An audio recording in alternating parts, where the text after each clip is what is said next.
आज जो है मैं एक नया चैप्टर शुरू कर रहा हूँ, है ना? 11th क्लास का चैप्टर नंबर 17। चैप्टर नंबर 17 में क्या है कि ब्रीथिंग होता है and exchange of gases. Exchange of gases के बारे में हमारी बॉडी कैसे एक्सचेंज कर रहा है, उसका मैकेनिज़्म क्या है, उसमें कौन-कौन से पार्ट्स जो होता है इन्वॉल्व रहता है, वो सारे के सारे जो होता है चीज़ें इस वीडियो में डील करेंगे। तो इस चैप्टर में का नाम breathing and exchange of gases है। मतलब गैस में देखें तो हमारा कार्बन डाइऑक्साइड एंड ऑक्सीजन की बात हो रही कि एटमॉस्फेयर में और लंग्स के बीच में जो एक्सचेंज रहता है हमारे गैस का, उसकी बात। तो अगर इस ब्रीथिंग को देखें तो ब्रीथिंग का मतलब होता है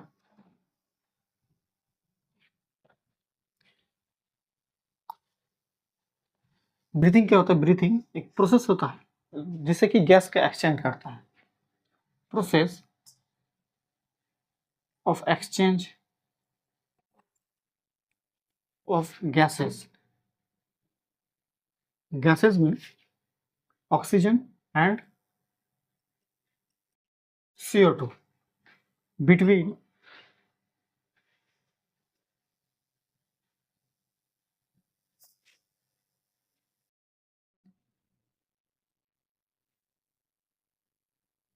atmosphere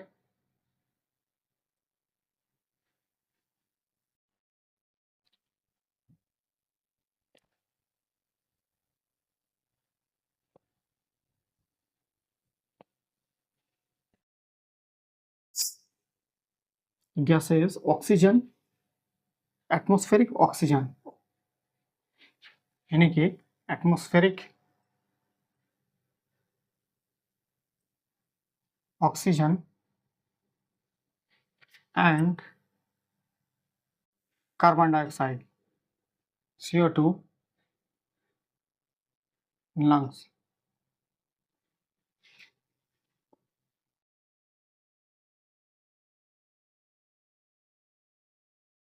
एटमॉस्फेरिक ऑक्सीजन का और कार्बन डाइऑक्साइड जो हमारे लंग्स में है, उसके उसका जो सराउंडिंग में यानी एटमॉस्फेयर में इसका रिलीज करना,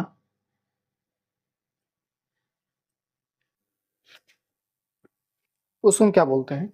ब्रीथिंग बोलते हैं। नॉर्मली देखो तो ब्रीथिंग हमने इनहेल और एक्सेल करके जो प्रोसेस होता है, यानी कि दो चीज होता है ब्रीथिंग में, inhale and exhale. Inhale and exhale का जो प्रोसेस होता है उस प्रोसेस को ब्रीथिंग बोलते हैं। ठीक है, तो ब्रीथिंग में देखोगे तो ऑक्सीजन का यूटिलाइज होता है। देखो ऑक्सीजन क्या करता है? इनहेल करता है। इनहेल किसका? ऑक्सीजन का करता है। एक्सेल क्या करता है? CO2 का करता है। तो ऑक्सीजन का यूटिलाइज करता है, ऑक्सीजन यूटिलाइज करता है हमारी बॉडी। और ऑक्सीजन को यूटिलाइज क्यों करता है? ताकि जो होता है तो न्यूट्रिएंट्स होता है जैसे ग्लूकोज वगैरह जो हमने एब्जॉर्ब किया था उसको ब्रेक डाउन करता है, यानी कि break down of nutrient molecule. breakdown of nutrient molecule, nutrient molecules, nutrient molecules का ब्रेकडाउन करता है ताकि क्या कर सके? एनर्जी ड्राइव कर सके। क्या करेगा? To drive energy, to drive energy. Oxygen का यूटिलाइज किस लिए करेगा? न्यूट्रॉन मॉलिक्यूल को तोड़ने के लिए। और न्यूट्रॉन मॉलिक्यूल टूटेगा तो उसको क्यों तोड़ा जाएगा? ताकि हम एनर्जी को ड्राइव कर सकें। अब एनर्जी क्यों चाहिए होगी? तो हमारी बॉडी को जो होता है एक्टिविटी को परफॉर्म करने के लिए या फिर कोई फंक्शन परफॉर्म करने के लिए, हम जो भी एक्टिविटी कर रहे हैं, जैसे मैं यहाँ लिख रहा हूँ या फिर कोई वीडियो बना रहा हूँ, कोई भी काम कर रहा हूँ, उसके लिए किसकी बदौलत हो रही है? तो एनर्जी की। एनर्जी कहाँ से मिलता है हमें? ATP फॉर्म में। तो उस इस ATP को फॉर्मेशन करने के लिए ATP तो क्या है कि वो एनर्जी चाहिए। तो एनर्जी लेते हैं तो क्या करता है? To activate, to perform, to perform various activity, various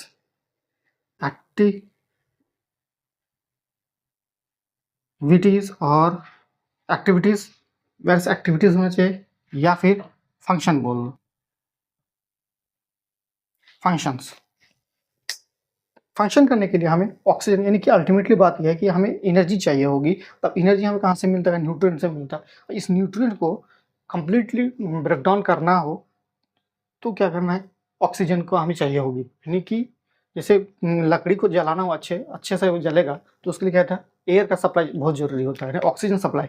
इसलिए फायर एक्सटिंग्विशर वगैरह देखा होगा, तो जैसे ही कहीं पर लगता है तो फायर अगर होता है तो वो क्या है? ऑक्सीजन सप्लाई को कट कर देता है, जिसकी वजह से जो होता है उसका बर्निंग कम हो जाता है। वैसी सिचुएशन हमारे बॉडी में भी होता है कि मॉलिक्यूल, न्यूट्रॉन मॉलिक्यूल को तोड़कर एनर्जी लेना हो तो हम क्या करते हैं? ऑक्सीजन की ज़रूरत पड़ेगी। अब ऑक्सीजन क्या करता है? हम ऑक्सीजन किस लिए ज़रूरत होता है? एटीपी को ड्राइव करने के लिए, ठीक है। अब इसकी जब परफॉर्म हमने ब्रेक डाउन किया है ना, तो ब्रेक डाउन किया तो क्या हुआ? कैटाबॉलिज्म हुआ। तो इस कैटाबॉलिज्म के दौरान ब्रेक डाउन करना मतलब कैटाबॉलिज्म, कैटाबॉलिज्म यानी मेटाबॉलिज्म का दो पार्ट होता है। इसका मतलब है ये क्या है? मेटाबॉलिज्म, मेटाबॉलिज्म का एक पार्ट है, ठीक है। तो कैटाबॉलिज्म, अब यहाँ से क्या होता है? CO2 प्रोड्यूस होता है, CO2 प्रोड्यूस्ड, CO2 प्रोड्यूस हुआ। अब CO2 जिससे प्रोड्यूस होता है, अब क्या है कि ये हमारी बॉडी के लिए हार्मफुल सब्सटेंस है। क्या है? एक हार्मफुल सब्सटेंस,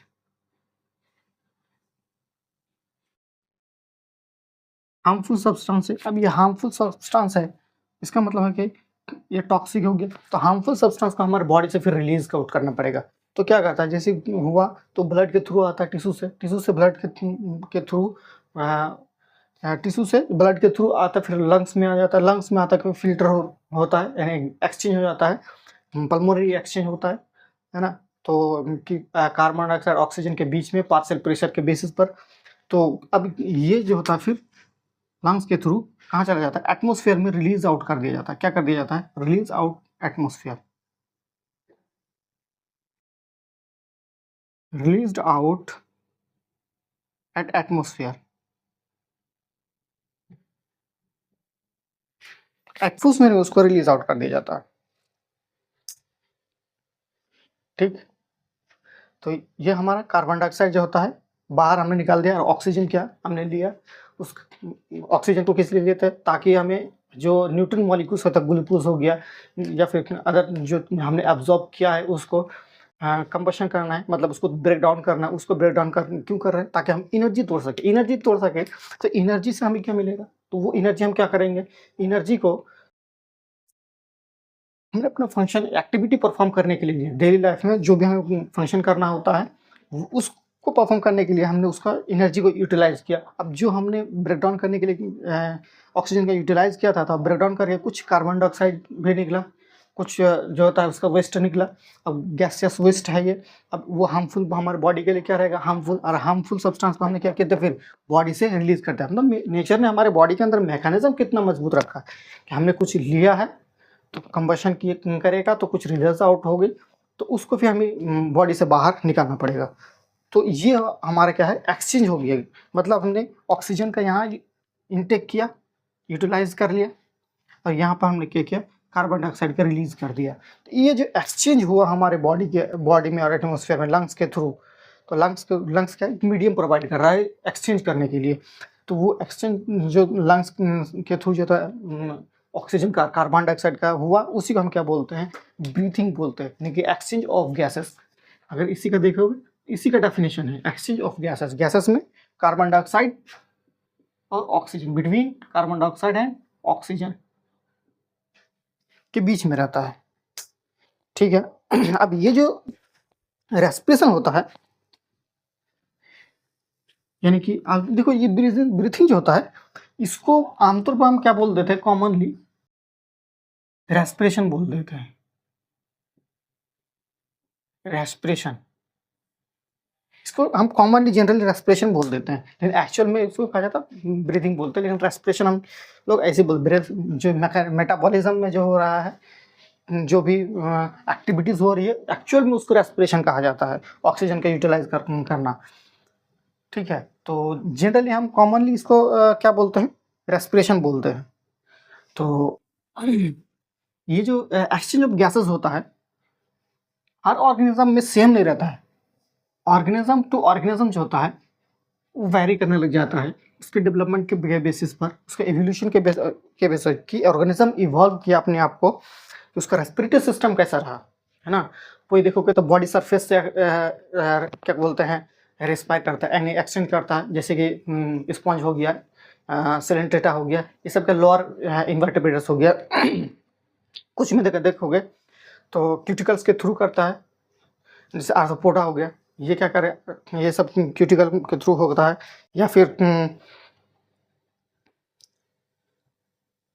ट्रेबिकुलर ट्यूब्यूस होता है, मतलब नेटवर्क ट्यूब होता है, ट्रैकेल ट्यूब होता है। इन चीज़ों के थ्रू जो होता है वो अपना एक्सचेंज करता है, यानी कि ब्रीथिंग करता है, रेस्पिरेशन करता है, ठीक है। तो कुछ एक्वाटिक वाले भी होता है जो कुछ लंग्स के थ्रू करता है, कुछ गिल्स के थ्रू करता है। तो उसका हैबिटेट के बेसिस पर जो होता है उसमें, और उसका क्या बोलते हैं, लेवल ऑफ ऑर्गेनाइजेशन, यानी हैबिटेट और लेवल ऑफ ऑर्गेनाइजेशन के बेसिस पर जो होता है ये डिसाइड होता है कि उसका रेस्पिरेशन जो होता है वो कैसा रहता है। तो अभी हम देख लेते हैं कि ये जो मैकेनिज्म है, मैकेनिज्म ऑफ ब्रीथिंग ब्रीथिंग, ये डिफरेंट ऑर्गेनिज्म में जो होता है डिफरेंट रहता है। डिफरेंट ऑर्गेनिजम्स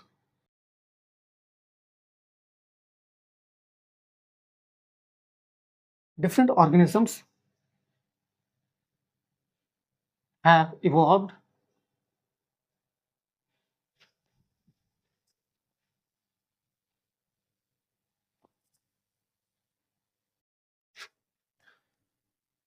या फिर ऐसे कर लो, among the different organisms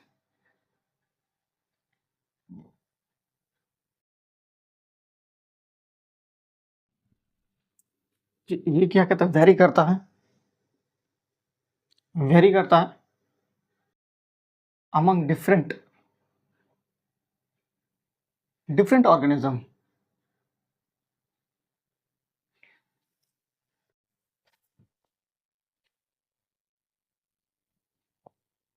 different group of organism,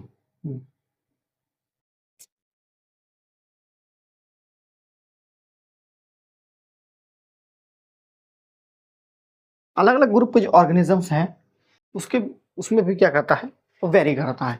वो किसके बेसिस पर है, बेस्ड ऑन उसका हैबिटाट, या फिर इसका depend on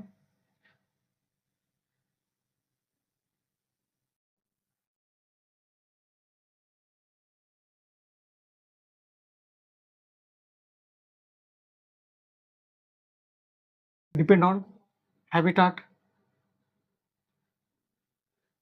and level of organisation, level of organisation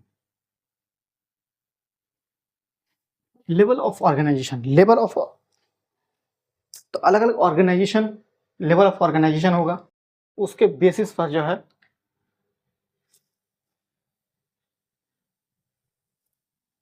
क्या है, रेस्पिरेटरी टाइप्स होंगे। जैसे कि हमारा लेवल कुछ में देखोगे कि जो एसिमेट्रिकल होता है, या फिर फाइलम जो जितने भी पोरिफेरा वाले में देखोगे, स्पॉन्ज वगैरह देखोगे, इसमें देखोगे तो बॉडी सरफेस के थ्रू कर रहा है, जैसे हमने बताया है ना।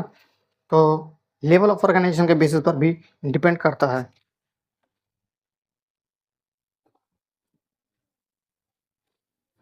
जैसे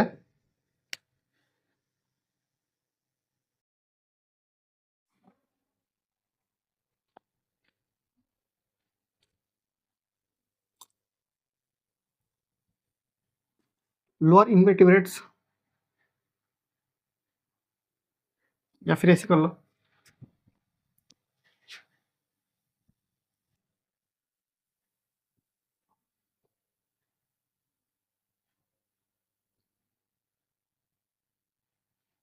लोअर इन्वर्टिब्रेट्स में जैसे स्पॉन्ज, सिलेंट्रेटा,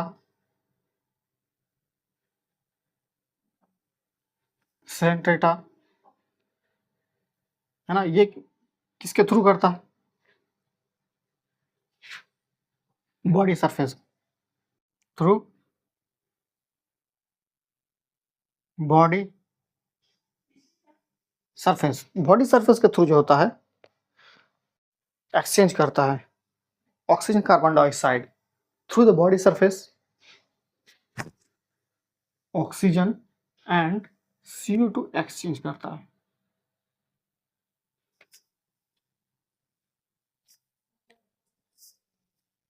अर्थवर्म की बात करें,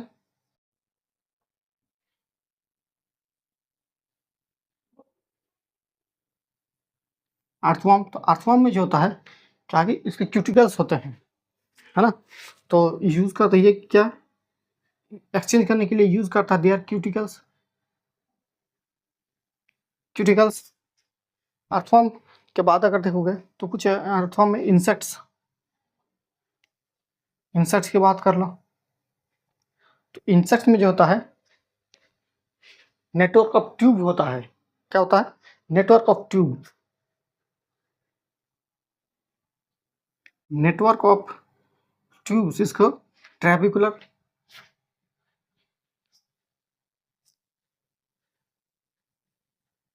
ट्रैकियल ट्यूब बोलते हैं, ट्रैकियल ट्यूब बोलते हैं, उसके थ्रू जो होता है ये एक्सचेंज करता है। कुछ एक्वाटिक आर्थ्रोपोड्स हो गया,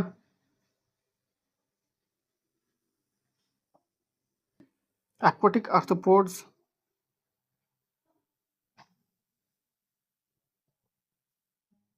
मोलस्का,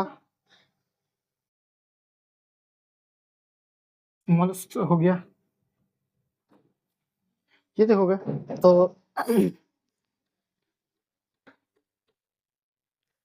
एक्वाटिक के केस में गिल्स,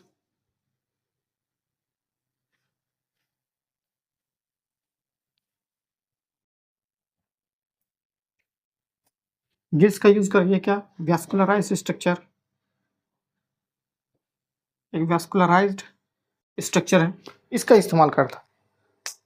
तो अलग अलग ऑर्गेनिजम्स में जैसे लोअर इनवर्टेब्रेट्स में देखोगे तो थ्रू द स्किन कर रहा है, अर्थवर्म के थ्रू देखो, अर्थवर्म का देखोगे तो वो अपने क्यूटिकल का इस्तेमाल कर रहा है, इंसेक्ट्स को देखोगे तो उसको नेटवर्क ट्यूब पाया जाता है, और जो अर्थ्रोपोड्स है, क्या बोलते हैं, एक्वाटिक वाले जो अर्थ्रोपोड्स होते हैं, सारे के सारे अर्थ्रोपोड्स नहीं, जो एक्वाटिक वाले होते हैं उसकी बात कर रहे हैं, और जो मोलस्क का होता है उसमें देखोगे तो गिल्स के थ्रू जो होता है इसका रेस्पिरेशन रहता है। और जैसे कुछ और भी है जो इसमें वैस्कुलराइज्ड बैग, जैसे बैग का होता है, एक वैस्कुलराइज्ड बैग होता है, उसका इस्तेमाल करता है, जैसे कुछ ह्यूमन बींग्स में देखोगे या कुछ फिश में भी देखोगे, तो ये जो गिल्स वाला है, तो गिल्स में देखोगे तो फिश में भी देखोगे तो गिल्स का इस्तेमाल कर रहा होता है, ठीक है। और रेप्टाइल्स में देखोगे, बर्ड्स में देखोगे, ह्यूमन बींग्स में देखोगे, मैमल्स में देखोगे तो लंग्स के थ्रू करता है, यानी कि रेप्टाइल्स, रेप्टाइल्स, बर्ड्स, मैमल्स, ये क्या करता है, एक वैस्कुलराइज्ड बैग स्ट्रक्चर होता है इसके पास,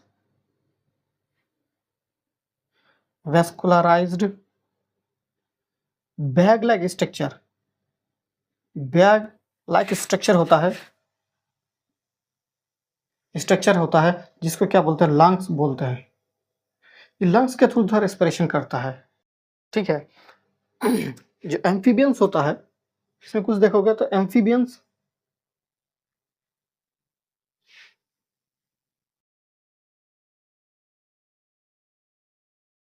एम्फीबियंस को देखोगे तो ये जो अपना मोइस्ट क्यूटिकल्स होते हैं, यानी कि बॉडी के सरफेस के ऊपर जो होता है, सरफेस होता है ना, बॉडी सरफेस के थ्रू जो होता है वो करता है, उसके साथ लंग्स भी होता है, यानी कि इसके पास लंग्स भी मिलेगा plus moist cuticle, moist cuticle, जैसे फ्रॉग को देखोगे, ठीक है, तो इनके पास जो होता है लंग्स भी होता है और क्यूटिकल के थ्रू भी करता है। तो अलग अलग जो ऑर्गेनिजम्स है, ग्रुप ऑफ ऑर्गेनिजम्स है, उसका जो रेस्पिरेटरी मैकेनिज्म है, रेस्पिरेटरी सिस्टम है, वो डिफरेंट है।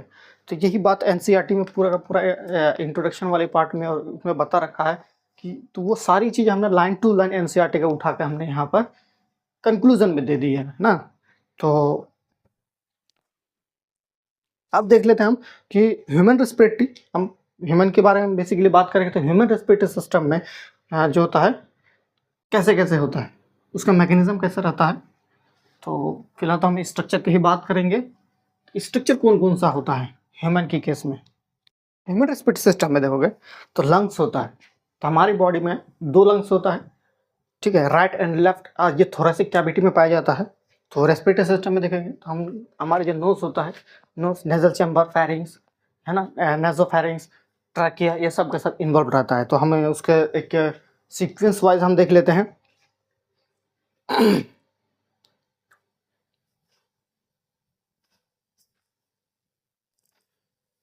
तो ह्यूमन रेस्पिरेटरी सिस्टम को जो है 2 पार्ट में डिवाइड किया जाता है। एक होता है कंडक्शन जोन, कंडक्शन जोन, और एक होता है रेस्पिरेटरी जोन।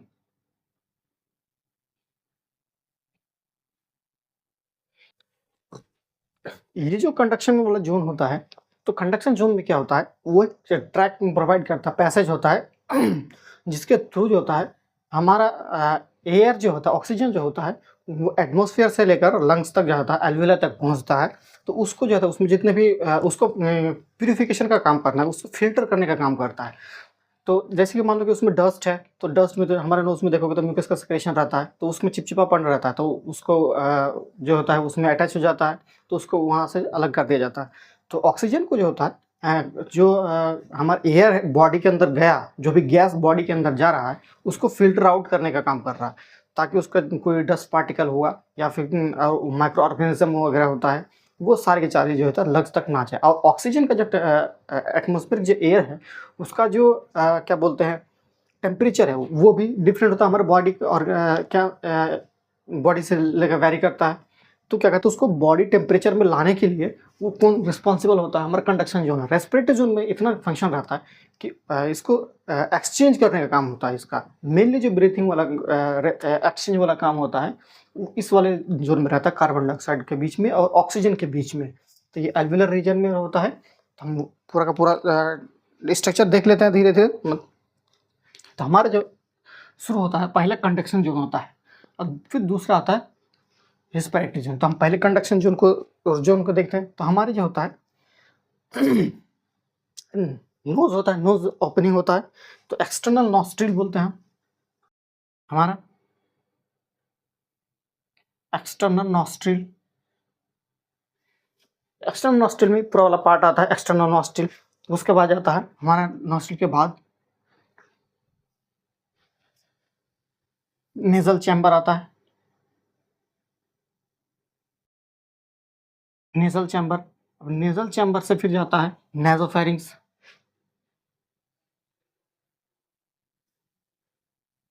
नेजोफेरिंग्स। अब नेजोफेरिंग्स से फिर फेरिंग्स, फेरिंग्स से फिर आता है ग्लोटिस, ग्लोटिस से फिर आता है लैरिंग्स, लैरिंग्स आ गया। अब लैरिंग्स से फिर शुरू होता है हमारा किसमें, ट्राकिया में।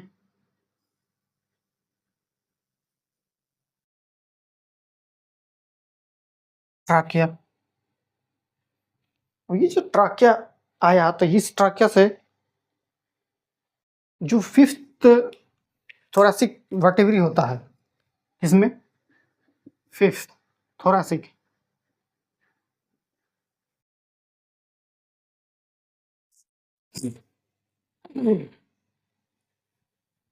वर्टेब्री,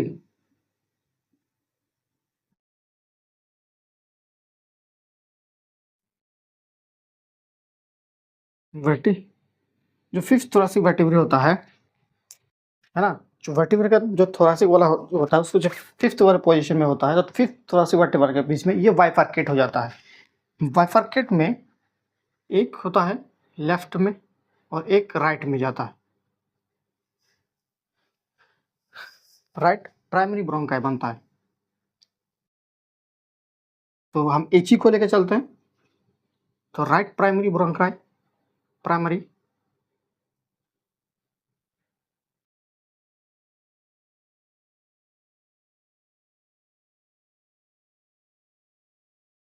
यानी कि प्राइमरी ब्रोंकाई में बने होगा। उसके बाद सेकेंडरी ब्रोंकाई में, उसके बाद फिर आएगा टर्सरी में। जब टर्सरी तक आ गया तब अगर टर्मिनल, अब क्या आता है, terminal bronchi. Terminal bronchi, primary secondary tertiary, उसके बाद टर्मिनल ब्रोंकाई। जो टर्मिनल ब्रोंकाई तक आता है, यहाँ तक की जो बात होती है, इसको बोलते हैं हम कंडक्शन जोन। यानी कि पूरा यहाँ से लेकर यहाँ तक क्या है, कंडक्शन जोन है।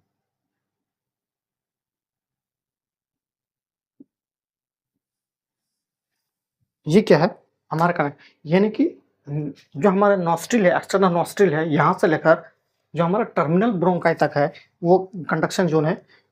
ये इसका फंक्शन तो जैसे बता दिया हमने कि उसका प्यूरिफिकेशन करेगा, टेम्परेचर को मेंटेन करके रखेगा, ताकि फिर बॉडी टेम्परेचर के साथ मेंटेन लेके आएगा, बॉडी टेम्परेचर में लेकर आएगा एयर को। तो यहाँ तक आ जाएगा। यहाँ तक आने के बाद अब शुरू होता है हमारा रेस्पिरेटरी जोन। यहाँ से जो आगे जाएगा वो क्या होगा, रेस्पिरेटरी जोन होगा। रेस्पिरेटरी जोन हम उसको भी देख लेते हैं। रेस्पिरेटरी जोन में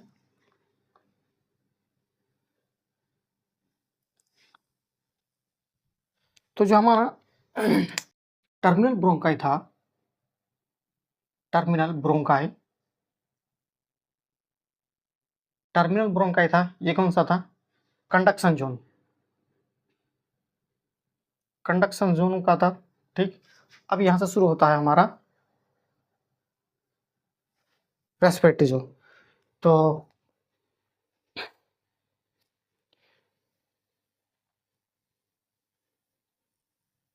अब यहाँ से होता है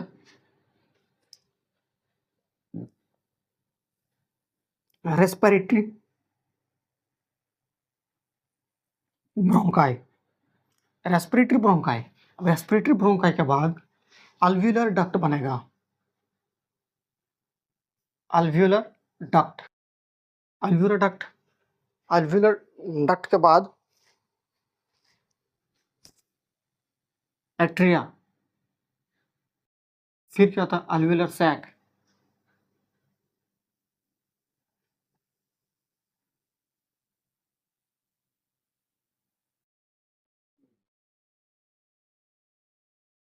अल्वियोलर सैक, अब आता फिर अल्वियोलाई।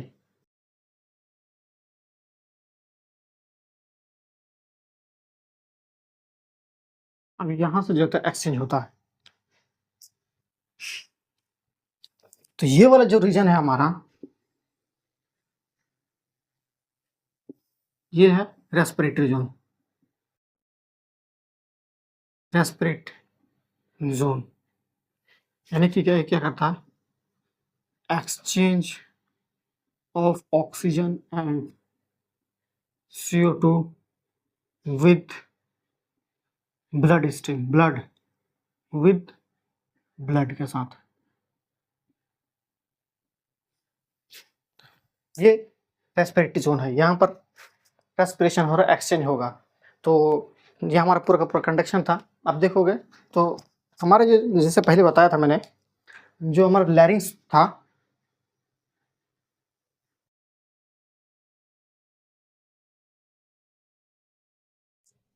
चलो मैं फ्रेश बना देता हूँ।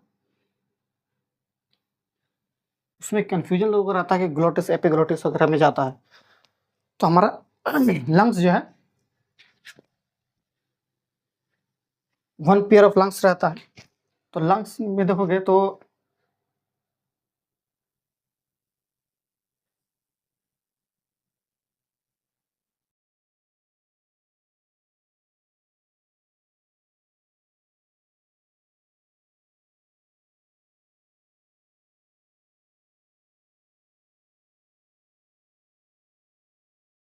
कुछ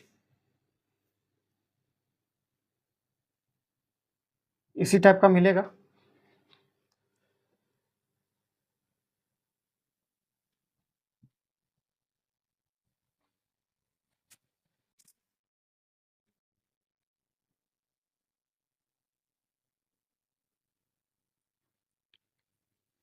तो इसमें देखोगे तो इसका लूप्स है 1 2 3 1 2।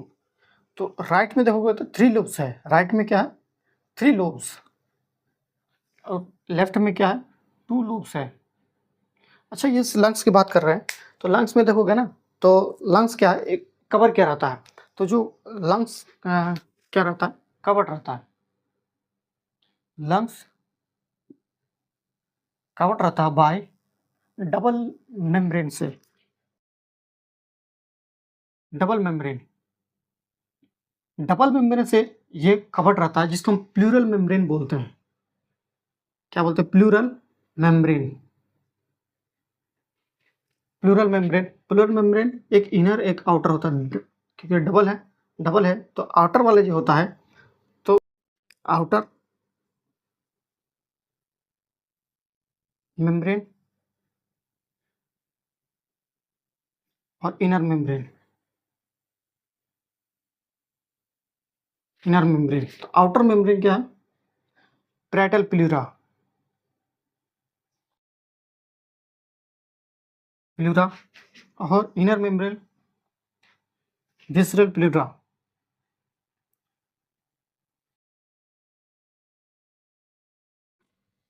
ठीक है, और इन दोनों के बीच में जो होता है एक कैविटी पाया जाता है। ठीक है, तो प्लूरल मेम्ब्रेन है, डबल मेम्ब्रेन, तो इसके बीच में क्या पाया जाता है? एक कैविटी पाया जाता है। कैविटी पाया जाता है। तो ये जो कैविटी होता है इसे प्लूरल कैविटी बोलते हैं। क्या बोलते हैं? Pleural cavity. और ये प्लूरल कैविटी जो होता है फील्ड रहता है by pleural fluid. Pleural fluid उस कैविटी को फिल किया रहता है कौन? Pleural fluid. अब ये प्लूरल फ्लूइड क्या होता है? ये फ्रिक्शन से बताता है। ये रिड्यूस करता है या फिर प्रोटेक्ट करता है फ्रॉम फ्रिक्शन। फ्रिक्शन, तो फ्रिक्शन से उसको बचा जाता है। तो हमारे जो लंग्स है वो लंग्स क्या है कि वो कवर्ड रहता है। कवर्ड रहता है, मेरे डबल लेयर का मेम्ब्रेन होता है, तो मेम्ब्रेन से जो होता है वो कवर्ड रहता है। तो उस जो डबल लेयर मेम्ब्रेन होता है उसको कंबाइनली क्या बोलते हैं? Pleural membrane. Pleural membrane outer membrane, parietal membrane और इनर मेम्ब्रेन वेस्कुलर प्लूरा बोलते हैं। उसको के बीच में जो होता है कैविटी पाया जाता है, उस कैविटी को हम बोलते हैं प्लूरल कैविटी बोलते हैं। और वो कैविटी के अंदर फ्लूइड फील्ड रहता है तो उसको प्लूरल फ्लूइड बोलते हैं। और ये क्या काम करता है? देखो इनर जो लेयर्स होता है, इनर वाला क्या रहता है? ये क्लोजली अटैच्ड रहता है,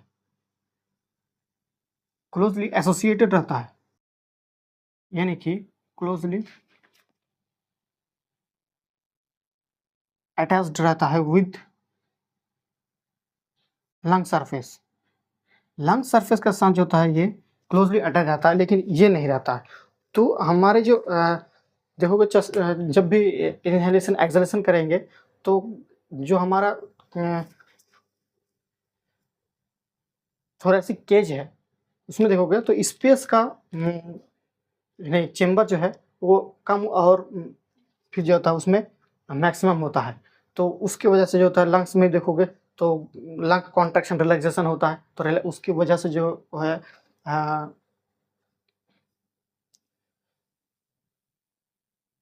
कोई भी फ्रिक्शन जो क्रिएट होना था तो उस आउटर मेम्ब्रेन के थ्रू, आउटर मेम्ब्रेन के साथ उसको रिड्यूस करने का काम इस फ्लूइड का काम होता है।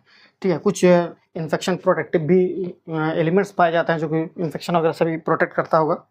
ठीक है, तो ये हमारा पूरा इसका इसमें स्ट्रक्चर था ह्यूमन रेस्पिरेटरी सिस्टम का। उसका जो मैकेनिज्म है वो हम दूसरे लेक्चर में देख लेंगे। तो फिलहाल के लिए इतना ही।